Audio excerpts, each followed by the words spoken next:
বাংলাদেশ আওয়ামী লীগ ও এর সব অঙ্গ সংগঠন, সহযোগী সংগঠন ও ভ্রাতৃপ্রতিম সংগঠনের অনলাইন প্ল্যাটফর্মগুলো বন্ধে পদক্ষেপ নিতে শুরু করেছে সরকার।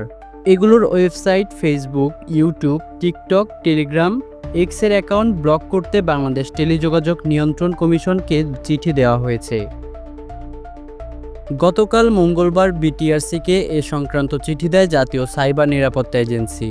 বিষয়টি নিশ্চিত করেছে প্রধান উপদেষ্টার ডাক, টেলিযোগাযোগ ও তথ্য প্রযুক্তি বিষয়ক বিশেষ সহকারী ফয়েজ আহমেদ তৈয়ব।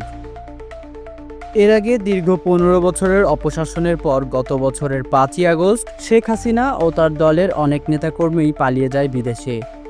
তবে অনেকেই আটকে পড়ে দেশের ভিতরেই। পালানোর পর বিভিন্নভাবেই দেশের মধ্যে বিশৃঙ্খলা সৃষ্টির চেষ্টা করে গেছে পতিত স্বৈরাচার শেখ হাসিনা।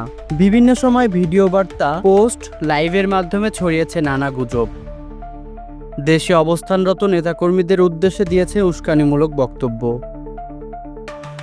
গত ১২ই মে অন্তর্বর্তীকালীন সরকার এক প্রজ্ঞাপনে সন্ত্রাসবিরোধী আইন ২০০৯-এর আওতায় আওয়ামী লীগ ও এর সকল অঙ্গ সংগঠন, সহযোগী ভ্রাতৃপ্রতিম সংগঠনের কার্যক্রম নিষিদ্ধ করেছে।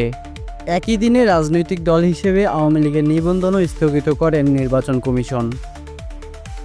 জাতীয় সাইবার নিরাপত্তা এজেন্সি ও বিটিআরসি সূত্রে জানা যায়, আওয়ামী লীগ ও তার অঙ্গ সংগঠন, সহযোগী সংগঠন ও ভ্রাতৃপ্রতিম সংগঠনের সামাজিক যোগাযোগ মাধ্যম প্ল্যাটফর্মগুলোতে থাকা অ্যাকাউন্ট ব্লক করার জন্য সরকারের সিদ্ধান্ত ও আইন বিষয় উল্লেখ করে সংশ্লিষ্ট প্ল্যাটফর্মগুলোকে দ্রুতই চিঠি দেওয়া হবে।